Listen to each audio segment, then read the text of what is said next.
My dad used to work at this job, and he basically had three main goals. He had to take this truck down into the city full of chips.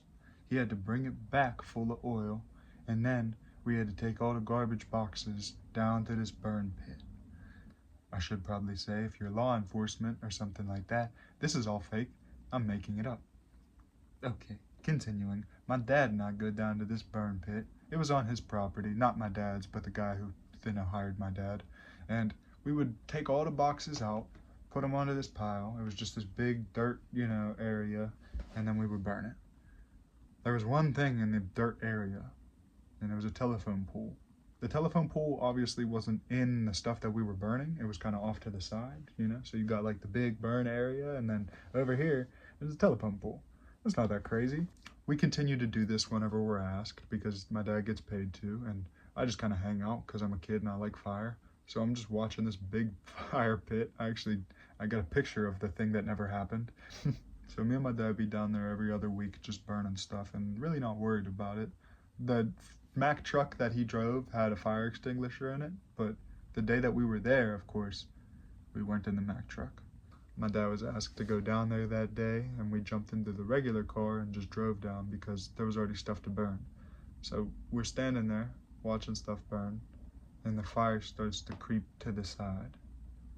Now, obviously we didn't expect this, so we didn't have the fire extinguisher or anything ready, and we had one thing that could be used like water. Hold on, I'm getting out of order. Just for a fun fact about the burn pile, the one time my dad was burning it and he said it started to pop, and he could have sworn it sounded like bullets, so he hid behind the car. We didn't expect the burn pile to be as bad as it was. We light it up.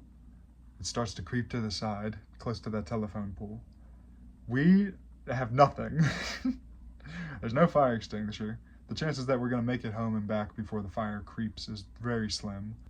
The fire department actually came by a couple of times when we were burning and been like, hey, is everything okay? And we're like, yeah, it's a controlled fire. We're all good. Yeah, it would have been nice if they showed up this time, but they didn't. And there's not a whole lot of service in this place. It's kind of like a valley. You go down this rocky ass road and then it opens up to a big dirt area, and that's where we're burning. So you don't have no reception, and the firefighters think we're okay. So we're just kind of watching this fire slowly creep to where that telephone pole was. And I'm like, Dad, that don't look good. And he's like, I know it doesn't look good. We start looking for something to get water with. You're wondering, where's the water? There's not like a stream or anything nearby. There's just this big basin. I think that's what you would call it. It's basically just this pool of water from fracking. That's how it was described to me. They leave them from whenever they're doing their mining. It's just full of a bunch of I guess the stuff that they don't want. And whenever I was looking at it, it didn't look not solid. But whenever I stepped down towards it, my entire foot sunk into, I'm not showing my foot on the internet. My entire foot sunk into the ankle. And and obviously, while my foot was ankle deep, I could not collect water and hoist it up in the thing that we got. It was just this big Rubbermaid that we had in the car. So by the time I was trying to hoist this water, I had gotten the tiny edge of it. So picture this. I'm a foot deep in the mud, and I'm swinging this bin into the water, trying to scoop some of it up, and then I set it down and have to force my foot out. My shoe stays in there, so I pull that out separately, and then I climb back up to my dad, and I was like, Dad, it's really hard to get water down there. I don't know if this is really going to help us. Of course, that tiny little bit of water didn't help. This is when the fire starts climbing the telephone pole.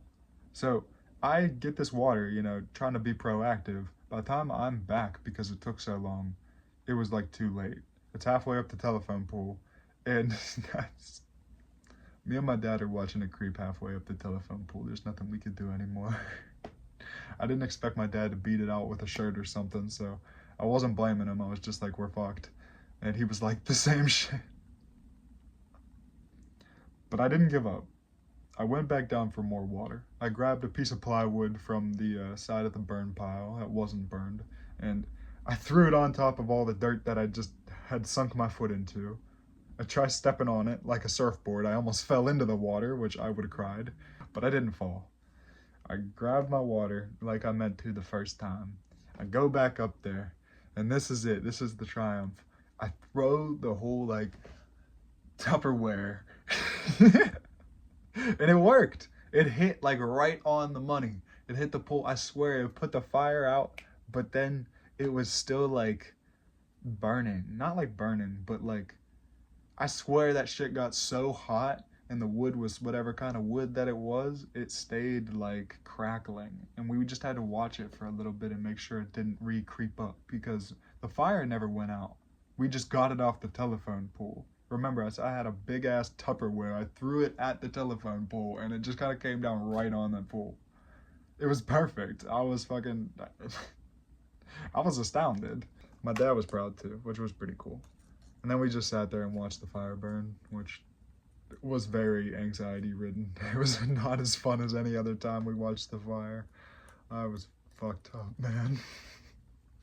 If I asked my dad about this right now, he'd have like a PTSD flashback, but I'm pretty sure he's forgotten. And, you know, it's a made up story. No, but for real, it's not. Maybe that's a part of the story. I don't know, man. I don't know. I've lived a crazy life, and sometimes it feels made up, but no. That was a while ago, though. I was a kid. That was when I was learning to drive. I remember learning to drive down that rocky road a couple times, and yeah, that road sucked. Just for another fun fact, the oil that my dad would take up sometimes would tip over. So picture a giant pallet stacked with gallons and gallons and gallons of oil, and then it just sits in a Mack truck with nothing beside it to hold it up. And we're hitting these crazy ass bends and rocky roads and stuff. Yeah, it tips over sometimes. And when that happened, we would just have to pick them all up by hand. 1, 2, 3, 4, for like a whole pallet of oil that's meant to be moved with a forklift. It was horrible. Sometimes they would break too, which was just a whole nother mess, but yeah, the story's about fire, not oil. It's a good thing that we never had one of those oil boxes down in the fire. We didn't do that with those. We would throw those out regularly. That would have been horrible. For the last fun fact, the place was a tortilla chip factory. If you never had a fresh chip at a tortilla chip factory, let me tell you, you're missing out. But please go to a different factory because that one had rats and other problems, man. I'm sorry. But peace out. Love. Till the next story time. Make me feel alive. No.